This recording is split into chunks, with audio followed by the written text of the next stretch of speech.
Bapak dan Ibu yang dikasih oleh Tuhan, kami dari Komisi Anak GKI Pasir Kaliki ingin menginformasikan kepada Bapak dan Ibu jikalau yang memiliki putra, putri, ataupun cucu yang masih berusia balita sampai kelas 8 SMP atau 2 SMP, kami mau mengajak anak-anaknya semua untuk boleh bergabung bersama dengan kami mengikuti sekolah minggu secara virtual tiap hari Minggu pukul 8 pagi untuk anak-anak kelas balita sampai 3 SD melalui Zoom meeting.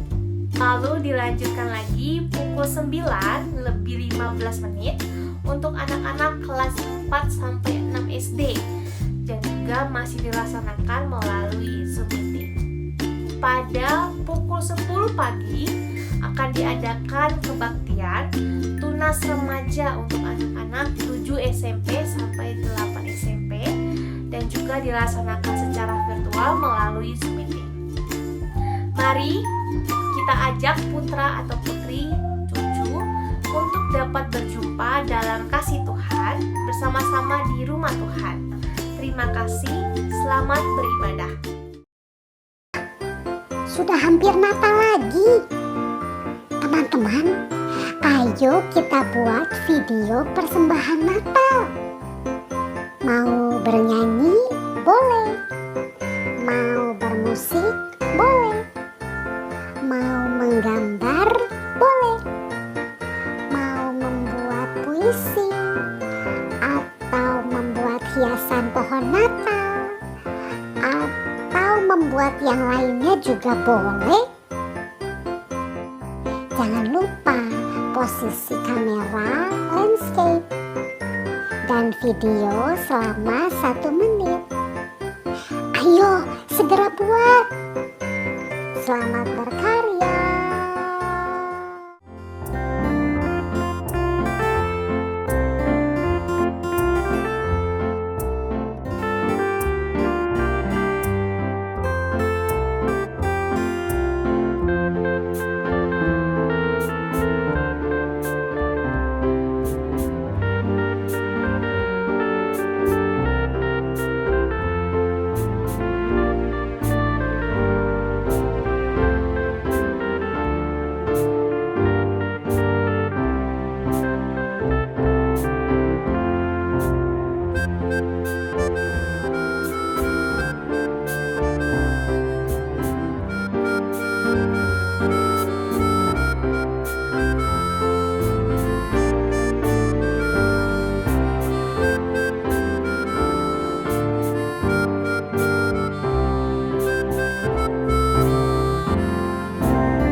Jemaat Tuhan, dalam rangkaian acara Natal tahun ini, Panitia Natal di GKI Pasir Kaliki mengajak seluruh umat, Bapak, Ibu, pemuda, remaja, dan anak-anak sekolah minggu untuk turut berpartisipasi dalam kegiatan Christmas Challenge. Adapun kegiatan ini juga merupakan sebuah panggilan bagi kita untuk turut mengambil bagian dalam sukacita Natal ini dengan berbagi pada sesama.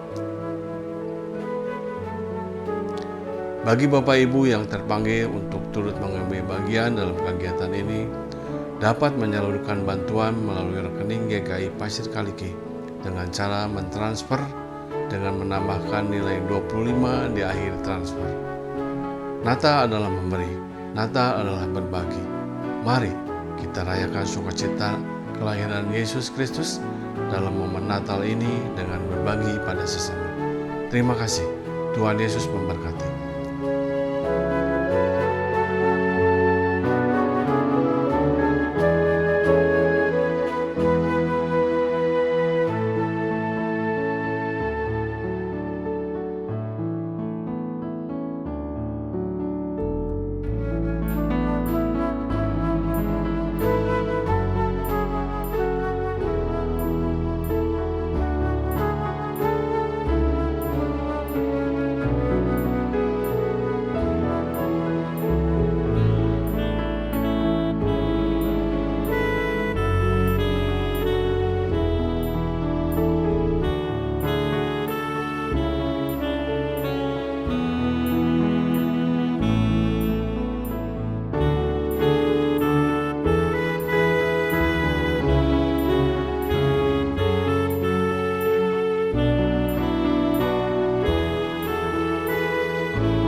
Menjadi perpanjangan kasih Allah bagi sesama manusia, terutama membantu saudara-saudara kita yang membutuhkan pertolongan, menjadi sangatlah penting apalagi di masa pandemi ini. Seperti pada 2 Korintus 8 ayat 12-13. Sebab, jika kamu rela untuk memberi, maka pemberianmu akan diterima. Kalau pemberianmu itu berdasarkan apa yang ada padamu, bukan berdasarkan apa yang tidak ada padamu. Sebab, kamu dibebani bukanlah supaya orang-orang lain mendapat keringanan, tetapi supaya ada keseimbangan. Mari kita melanjutkan tugas pelayanan peduli COVID dengan terus bersama-sama menolong yang berdampak.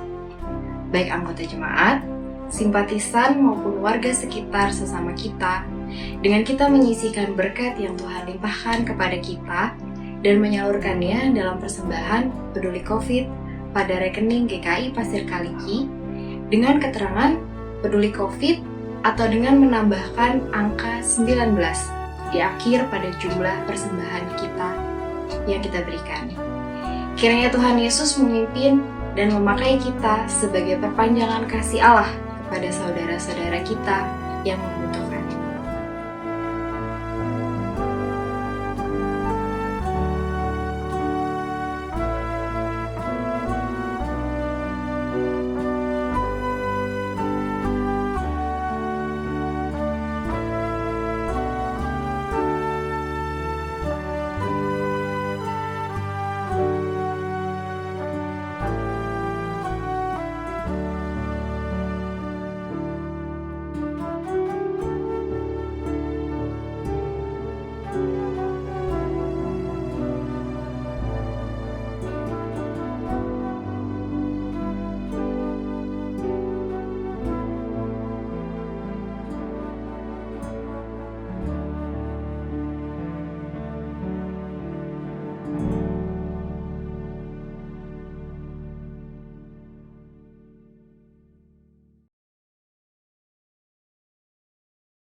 bersyukurlah padanya dan panggillah namanya.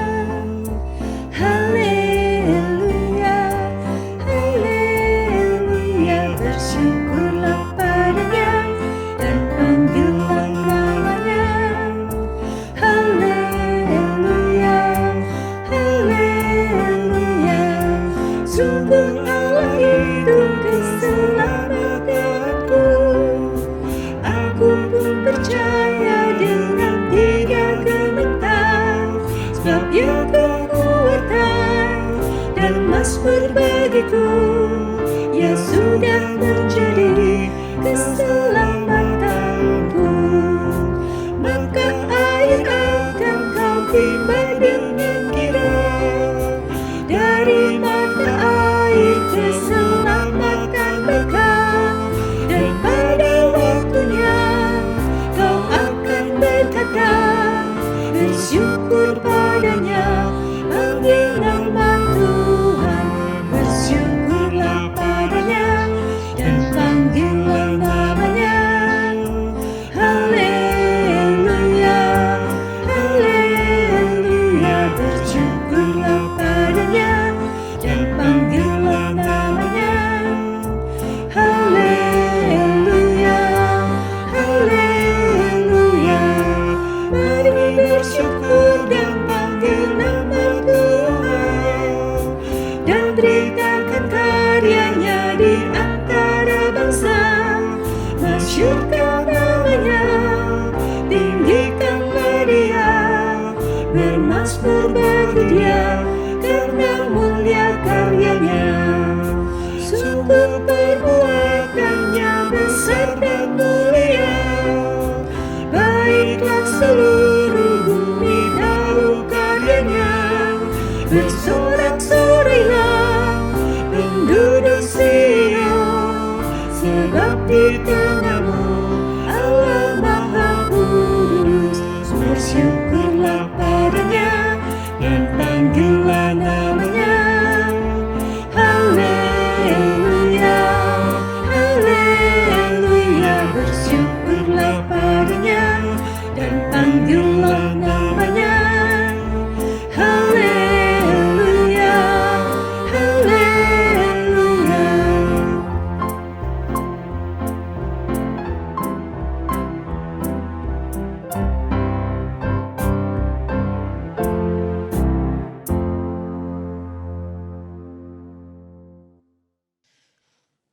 Pertolongan kita adalah di dalam nama Tuhan, pencipta langit dan bumi, yang senantiasa setia dan tidak pernah meninggalkan perbuatan tangannya.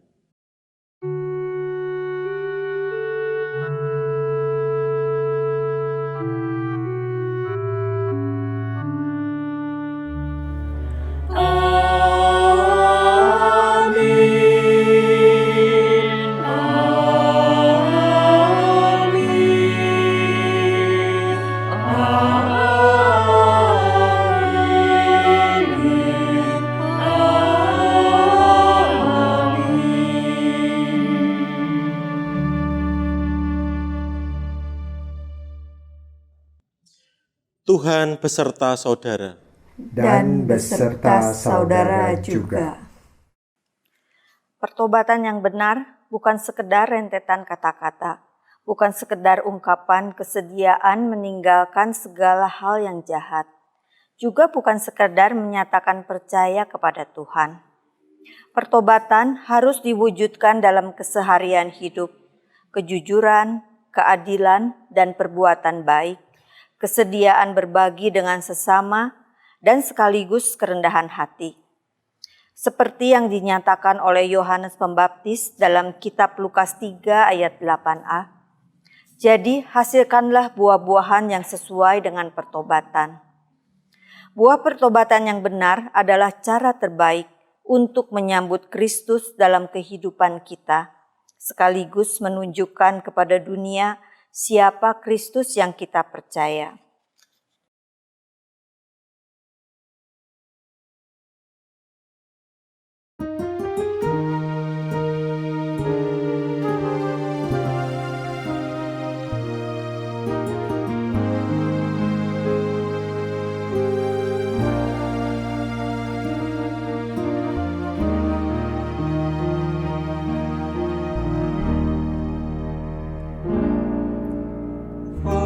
Fajar yang baru saudarakan, Yesus Kristus datang di dunia. Hari bahagia tinggal tetap, siapkan segera jalan baginya. Siapkan segera jalan baginya.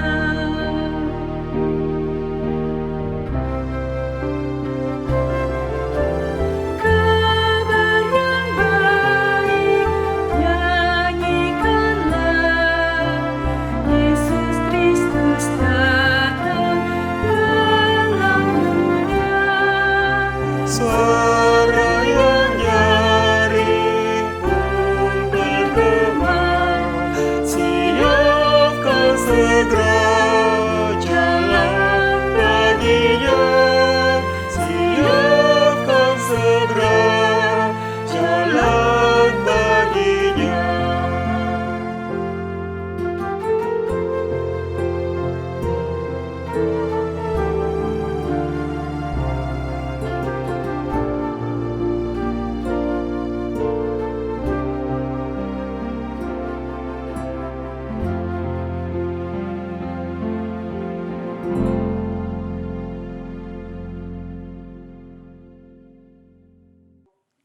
Dalam hati yang penuh sukacita, kita nyalakan lilin Advent ketiga sambil berseru, "O tunas Isai datanglah, tanda cinta untuk seluruh umat-Mu. Terimalah pertobatan kami ya Allah, lepaskanlah kami dari belenggu dosa, agar kami mampu menyambut sukacita yang lahir."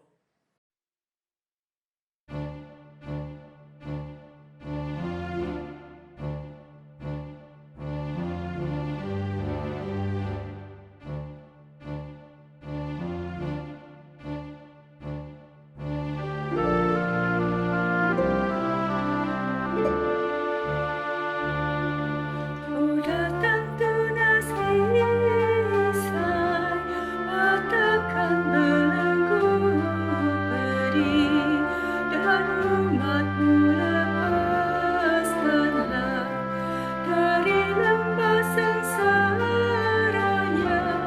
Bersoraklah, hai Israel, menyambut Sang Immanuel.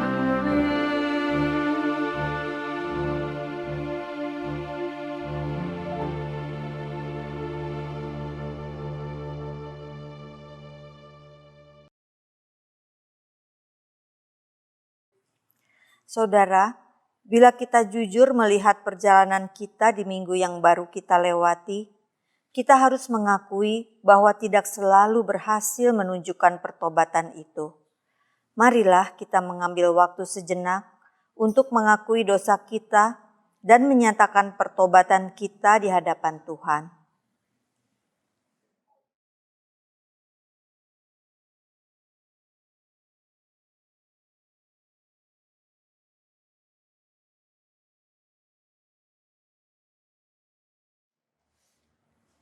Tuhan, kami bersyukur atas kesempatan bertobat yang terus-menerus Engkau tawarkan kepada kami.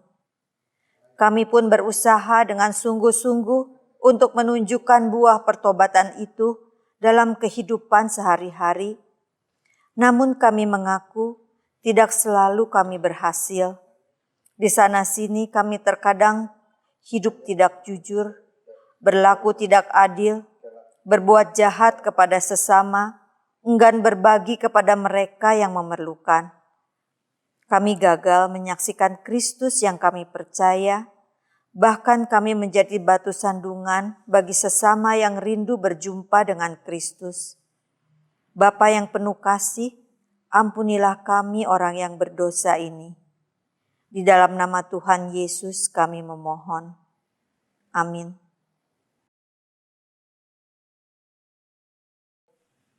Marilah kita nyatakan tekad tobat kita seperti firman yang tertera dalam kitab Filipi 4 ayat 4-7. Bersukacitalah senantiasa dalam Tuhan. Hendaklah kebaikan hatimu diketahui semua orang. Tuhan sudah dekat. Janganlah hendaknya kamu khawatir tentang apapun juga, tetapi nyatakanlah dalam segala hal keinginanmu kepada Allah dalam doa dan permohonan. Dengan ucapan syukur, damai sejahtera Allah yang melampaui segala akal akan memelihara hati dan pikiranmu dalam Yesus Kristus. Di dalam Kristus engkau telah diampuni. Di dalam Kristus engkau pun telah diampuni. Damai Kristus bagimu. Damai Kristus bagimu juga. Mari Bapak Ibu, kita mempersiapkan diri kita untuk membaca dan merenungkan sabda Tuhan. Namun sebelumnya kita bersama-sama berdoa.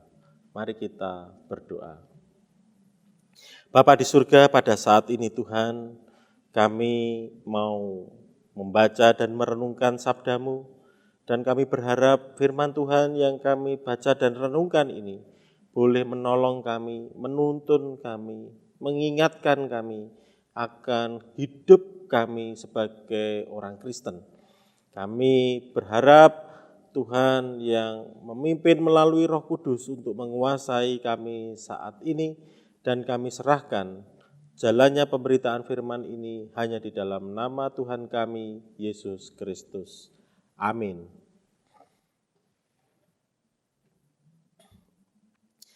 Bacaan saat ini diambil dari Lukas pasal 3, ayat 7 sampai dengan 18. Demikian bunyi firman Tuhan. Lalu ia berkata kepada orang banyak yang datang kepadanya untuk dibaptis, katanya, "Hei kamu keturunan ular beludak, siapakah yang mengatakan kepada kamu supaya melarikan diri dari murka yang akan datang? Jadi hasilkanlah buah-buah yang sesuai dengan pertobatan. Dan janganlah berpikir dalam hatimu, Abraham adalah bapa kami. Karena aku berkata kepadamu, Allah dapat menjadikan anak-anak bagi Abraham dari batu-batu ini. Kapak sudah tersedia pada akar pohon, dan setiap pohon yang tidak menghasilkan buah yang baik akan ditebang dan dibuang ke dalam api." Orang banyak bertanya kepadanya, "Jika demikian, apakah yang harus kami perbuat?" Jawabnya, "Barang siapa mempunyai 2 helai baju, hendaklah ia membaginya dengan yang tidak punya. Dan barang siapa mempunyai makanan, hendaklah ia berbuat juga demikian." Ada datang juga pemungut-pemungut cukai untuk dibaptis, dan mereka bertanya kepadanya, "Guru, apakah yang harus kami perbuat?" Jawabnya, "Jangan menagih lebih banyak daripada yang telah ditentukan bagimu." Dan prajurit-prajurit bertanya juga kepadanya, "Dan kami, apakah yang harus kami perbuat?" Jawab Yesus kepada mereka, "Janganlah merampas dan jangan memeras, dan cukupkanlah dirimu dengan gajimu." Tetapi karena orang banyak sedang menanti dan berharap, dan semuanya bertanya dalam hatinya tentang Yohanes, kalau ia adalah Mesias, Yohanes menjawab dan berkata kepada mereka semua orang itu, "Aku membaptis kamu dengan air, tetapi ia yang lebih berkuasa daripadaku akan datang dan membuka tali kasutnya pun aku tidak layak. Ia akan membaptis kamu dengan Roh Kudus dan dengan api. Alat penampi sudah di tangannya untuk membersihkan tempat pengirikannya dan untuk mengumpulkan gandumnya ke dalam lumbungnya. Tetapi debu jerami itu akan dibakarnya dalam api yang tidak terpadamkan." Dengan banyak nasihat lain, Yohanes memberitakan Injil kepada orang banyak. Demikianlah Injil Yesus Kristus. Yang berbahagia ialah mereka yang mendengarkan firman Tuhan dan yang memeliharanya.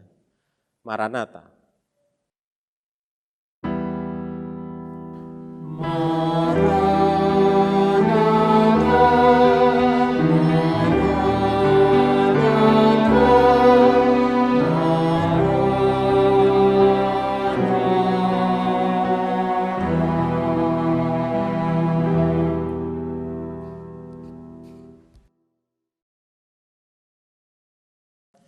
Selamat pagi Bapak Ibu dimanapun berada.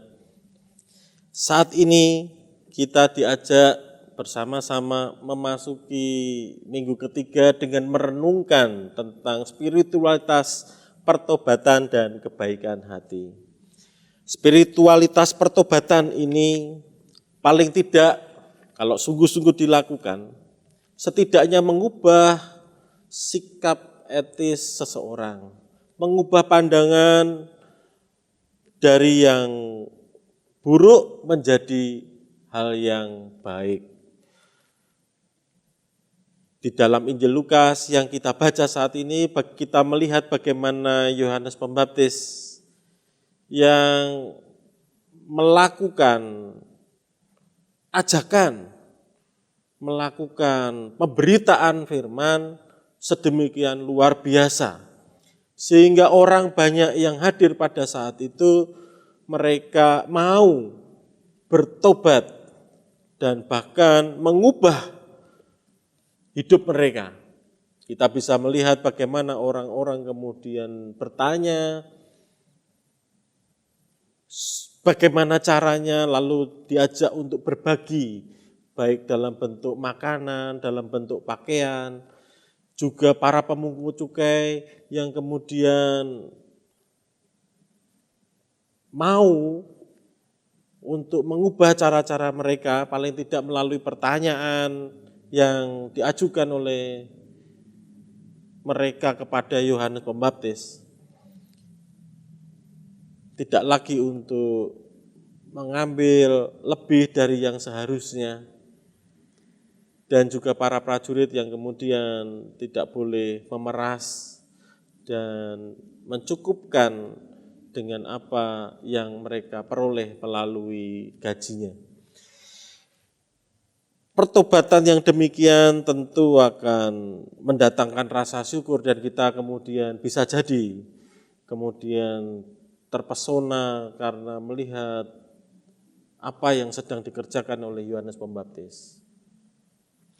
Di tengah gereja maupun di tengah keluarga, di masyarakat kita mungkin juga menemukan sosok-sosok demikian, sosok-sosok yang kemudian sangat inspiratif, sangat luar biasa, yang mampu mempengaruhi sedemikian banyak orang, bahkan mampu mengubah cara hidup mereka.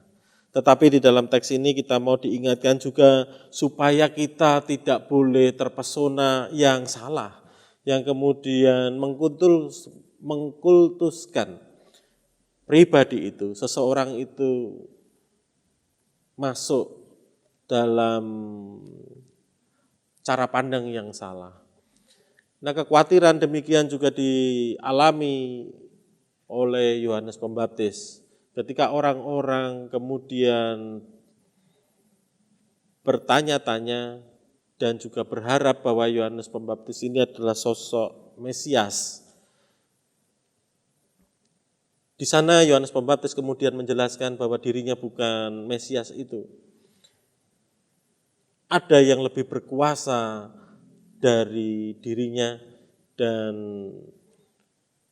mau menunjuk bahwa Mesias itu bukan dia, dan Mesias itulah yang kemudian menjadi hakim atasnya melalui penggambaran tentang alat penampi untuk memisahkan mereka yang perlu masuk dan yang tidak masuk.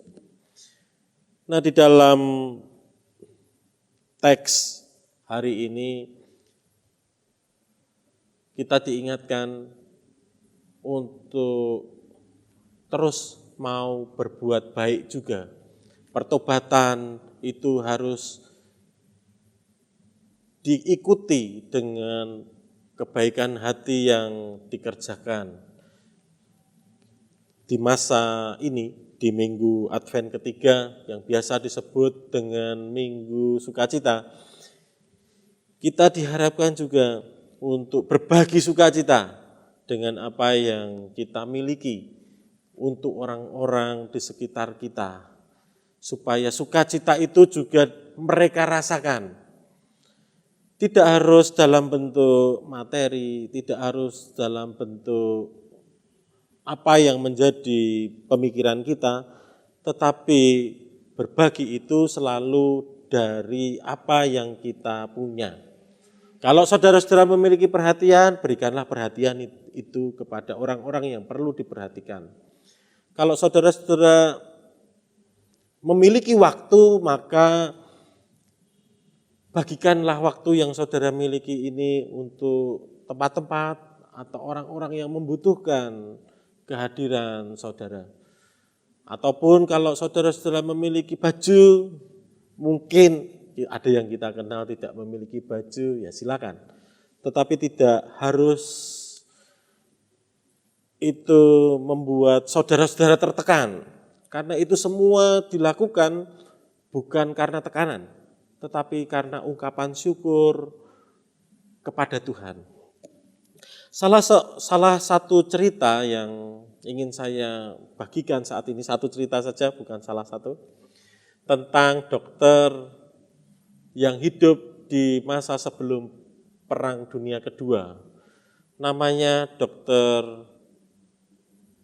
William George. Dokter ini pernah ditanya oleh pasiennya, mengapa dia tidak mau dibayar suatu saat begitu, karena dia melakukan banyak pertolongan kepada orang-orang yang datang kepadanya. Lalu dia bercerita bahwa masa mudanya dia itu nakal sekali. Bahkan suatu saat dia mencuri, melihat sebuah rumah yang dipikirnya kosong dan dia berniat untuk mencuri di rumah itu. Lalu dia masuk melalui jendela.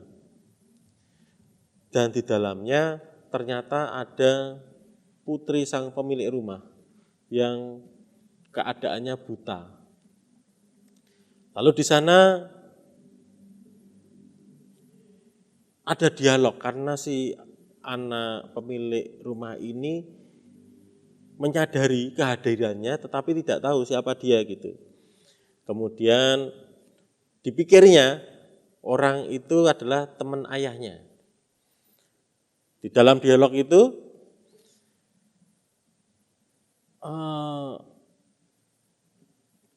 ada pertanyaan yang diajukan oleh William George kepada si putri pemilik rumah.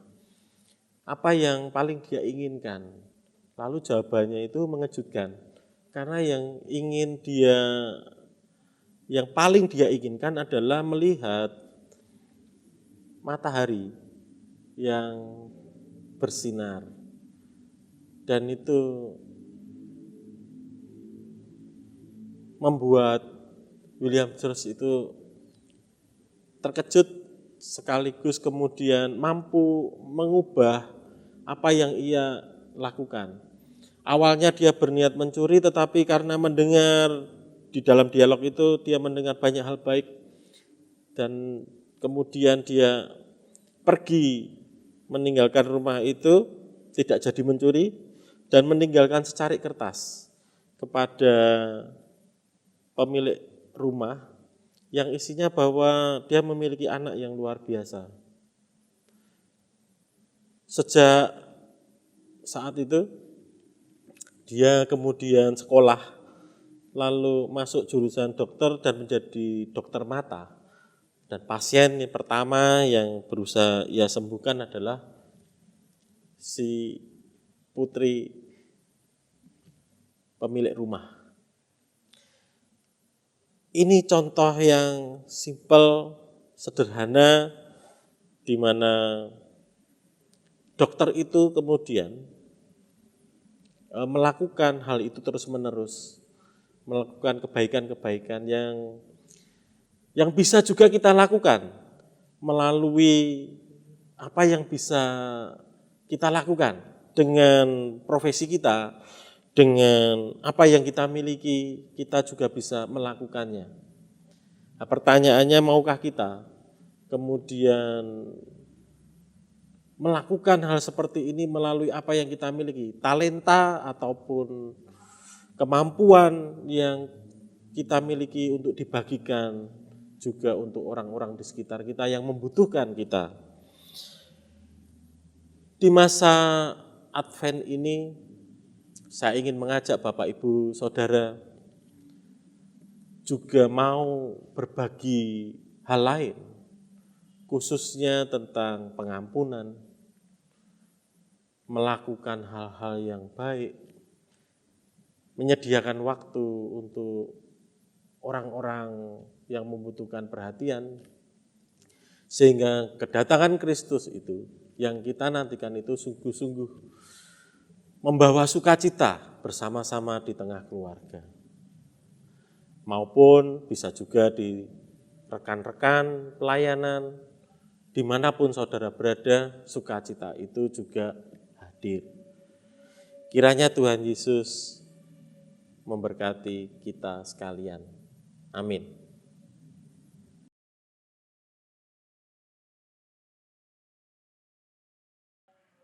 Marilah kita bersama umat Tuhan di masa lalu, masa kini, dan masa depan, mengingat pengakuan pada baptisan kita menurut pengakuan iman rasuli. Aku percaya kepada Allah, Bapa yang Maha Kuasa, Khalik langit dan bumi, dan kepada Yesus Kristus, anaknya yang tunggal Tuhan kita, yang dikandung dari Roh Kudus, lahir dari anak darah Maria, yang menderita sengsara di bawah pemerintahan Pontius Pilatus, disalibkan, mati dan dikuburkan, turun ke dalam kerajaan maut. Pada hari ketiga, bangkit pula dari antara orang mati, naik ke surga, duduk di sebelah kanan Allah, Bapa yang Maha Kuasa, dan dari sana Ia akan datang untuk menghakimi orang yang hidup dan yang mati. Aku percaya kepada Roh Kudus, gereja yang kudus dan am, persekutuan orang kudus, pengampunan dosa, kebangkitan orang mati, dan hidup yang kekal. Amin. Mari kita bersama-sama berdoa. Kembali Tuhan, kami datang kepadamu, kami memohon kepada Tuhan untuk bangsa dan negara kami, agar di masa Natal dan tahun baru ini mereka dapat bekerja dengan baik, mereka dapat melakukan kebijakan-kebijakan yang mesti diterapkan untuk masyarakat. Mereka juga, para aparat khususnya juga patuh dan mampu mengkoordinasikannya sedemikian rupa sehingga situasi tetap aman, damai, dan juga kesehatan terkait dengan pandemi ini angkanya tidak naik dan terus turun dan hilang. Kami berharap Tuhan hadir menolong mereka juga dan masyarakat diberikan pemahaman dan mau mengubah hal-hal yang kurang baik menjadi lebih baik dalam kehidupan sehari-hari. Kami juga berdoa untuk gereja-gereja yang sedang bersiap menyambut Natal. Kami berharap Tuhan menolong mereka melalui panitia-panitia yang dibentuk, melalui orang-orang maupun majelis jemaat yang sedang berupaya memberikan yang terbaik. Kiranya itu juga Tuhan berkati tiap upaya mereka, sehingga yang dikerjakan tidak menjadi sia-sia, menjadi berkat, dan anggota jemaat, simpatisan, ataupun masyarakat di sekitar mereka juga merasakan dampak baiknya. Kami juga berdoa Tuhan untuk kehidupan kami yang juga penuh dengan pergumulan, entah karena hal sakit, entah karena pekerjaan, entah karena relasi satu dengan yang lain. Kami berharap Tuhan hadir dan menolong, sehingga situasi-situasi ini dapat diubah dari situasi yang tidak menyenangkan, tetapi juga bisa menjadi menyenangkan karena kehadiran Tuhan dalam situasi kami ini. Dan kami berharap Tuhan juga memberkati setiap aktivitas kami 1 minggu mendatang. Pekerjaan-pekerjaan kami kiranya semuanya boleh dipakai untuk memuliakan nama Tuhan. Serta ampunilah kami Tuhan, apabila dalam ibadah ini ada hal-hal yang tidak berkenan di hadapan Tuhan, kami sungguh mohon ampun. Kami mau serahkan semuanya hanya di dalam nama Tuhan kami, Yesus Kristus. Amin. Umat yang dikasihi Tuhan, saat ini kita akan menyampaikan persembahan syukur. Ayat persembahan yang mendasari persembahan kita diambil dari Yesaya 12 ayat 4b dan 5a. Pada waktu itu kamu akan berkata, bersyukurlah kepada Tuhan, panggillah namanya, bermazmurlah bagi Tuhan sebab perbuatannya mulia. Persembahan dapat ditransfer melalui nomor rekening GKI Pasir Kaliki atau dengan memindai QR Code yang tertera pada layar perangkat saudara. Dan bagi umat yang telah mempersiapkan dalam bentuk uang, dapat memasukkannya ke dalam amplop serta menghubungi tata usaha gereja atau penatua agar persembahannya dapat diambil ke tempat saudara.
Marilah kita berdoa.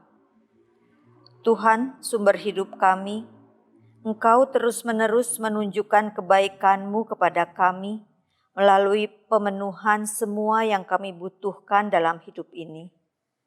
Dan kini kami telah mengumpulkan persembahan kami yang adalah buah dari berkat-Mu melalui pekerjaan dan usaha yang Engkau anugerahkan kepada kami.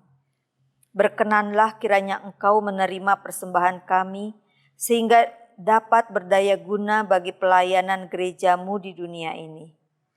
Dalam nama Tuhan kami, Yesus Kristus, kami berdoa. Amin.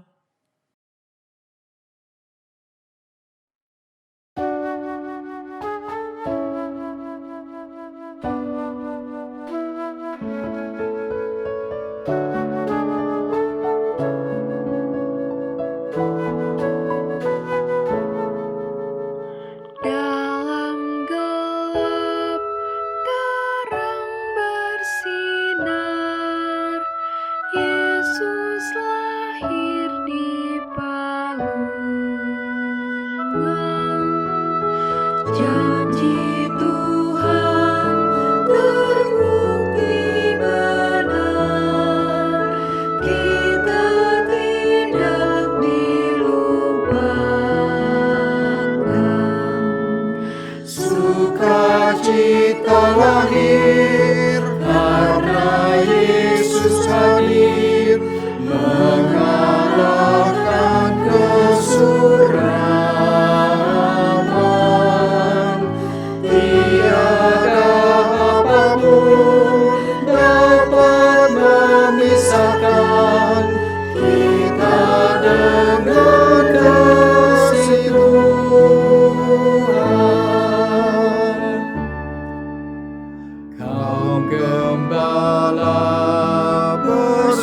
sukacita bertemu sang bayi mulia.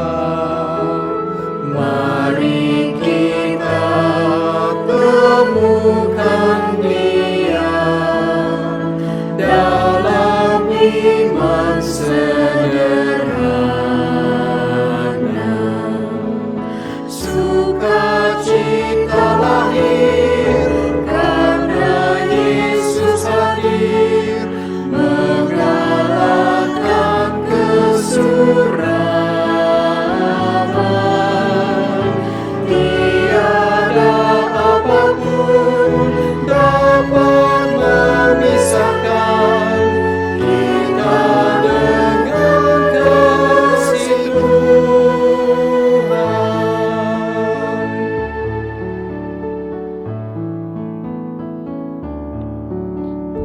Kalau wabah melanda dunia, kita meratap berharap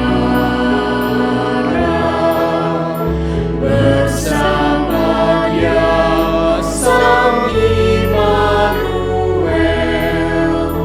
Fajar baru kan tersingkap. Sukacita lahir karena Yesus hadir mengalahkan kesuraman. Tiada apapun dapat memisahkan kita dengan kasih Tuhan.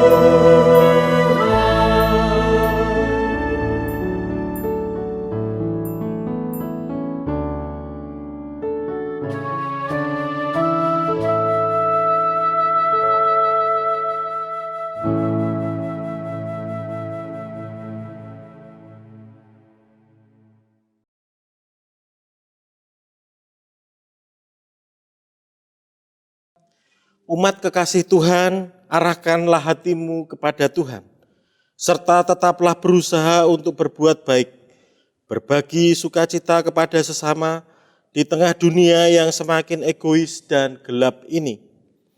Walaupun berat, namun janganlah gentar, sebab dalam gelap terang telah bersinar, dan kini terimalah berkat Tuhan.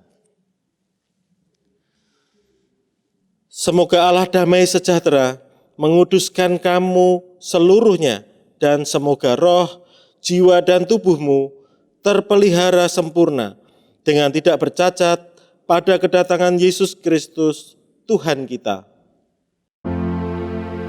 Maranatha.